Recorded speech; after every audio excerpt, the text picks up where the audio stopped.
oftentimes when you say reliable, I don't mean you, I mean you in the general One, sense. When one says right? the Gospels are reliable, that you're using that to say divinely inspired and or inerrant.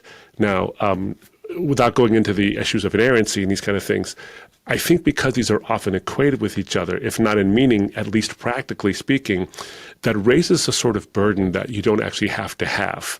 You can prove reliability without having to prove inerrancy or divine inspiration. You might be an inerrantist, but you don't have to prove it if you can prove reliability. You can be someone who believes that there are errors, and you don't have to prove you don't have to like defend that hill or any other hill to prove reliability. So why don't we give a definition? When we say reliable, what do we mean? Right, and that's a very good point. Well, to go back to the definition I gave of the reportage model, what I said was they were always trying to get it right, and they were highly successful.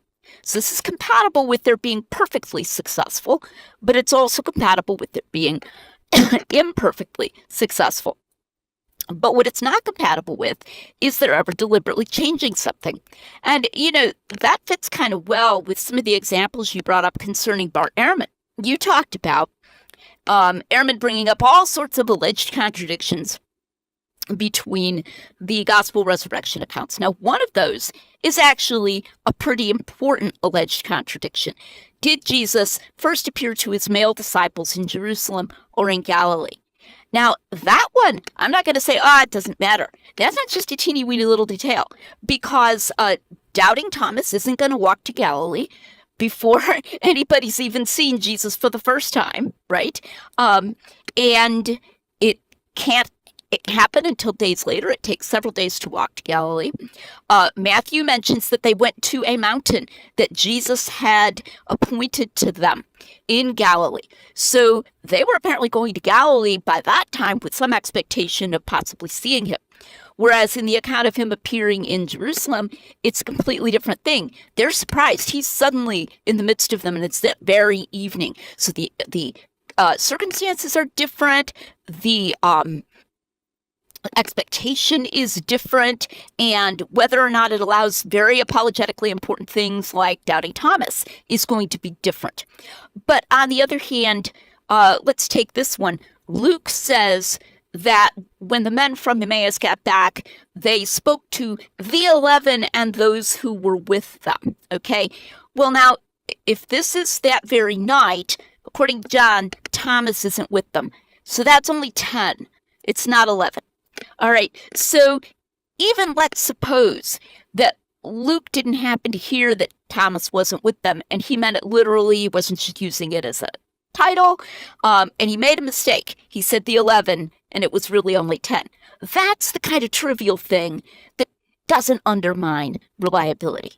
So when I talk about reliability, I'm talking about a level of accuracy, so real accuracy matters, and an intention of accuracy and a closeness to the facts that gives us the idea that when we have this, we have good evidence in favor of what it claims. Or in this case, good evidence in favor of this being an unembellished account given by those in the position to know, which could be inerrant or not. Yeah, and this goes back to our conversation from a previous episode where we talked about the passage by passage approach, where what you can look at is not, you don't have to be skeptical nor even neutral on whether someone says something now until you have good reasons to believe, maybe this statement is either a good faith error or a copyist error or an actual contradiction, whatever it might be. Given the overall reliability of the account, given the additional evidence we have for the reliability of that account in not only the specific story of the resurrection, for example, and the appearances, but, the road to Emmaus, or, what happened with the feeding of the 5,000, or location of certain towns.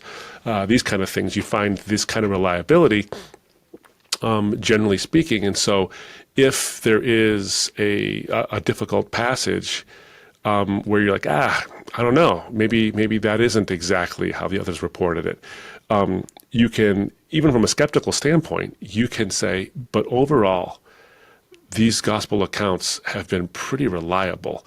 And this goes back to the car accident case. I didn't do car accident cases very often in my kind of work, but here's the reality. If the blue car and the red car crashed at an intersection, and everyone knows that the blue car crashed into the side of the red car, and two witnesses are there, and both those witnesses have every indication of being reliable witnesses, and they get a little fact wrong that has nothing to do with anything. Like, when they were when they happened to have crashed with each other, a kid was riding his bike on the sidewalk, and that is seemingly irrelevant. And one says, no, there was no kid with us riding his bike on the sidewalk. Who cares? But let's say one of those witnesses is a terrible liar. A different story now. Now maybe it's like, well, why are you saying that particular fact and that kind of thing? Now, it might not be material in the end, but when you look at the overall credibility issue, you don't have the second scenario. What you have is multiple witnesses or multiple accounts from various eyewitnesses, all of which seem pretty reliable.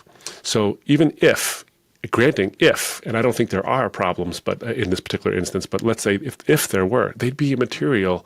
And if they were material, well, then the overall thing, though, tends to, I think, actually speak to the credibility of the overall account. So if there was a mistake or there was something wrong with a detail, we can move past it to a certain degree. I'm not saying we should brush past it and just not think about it. You have to consider these things if you're going to be intellectually honest.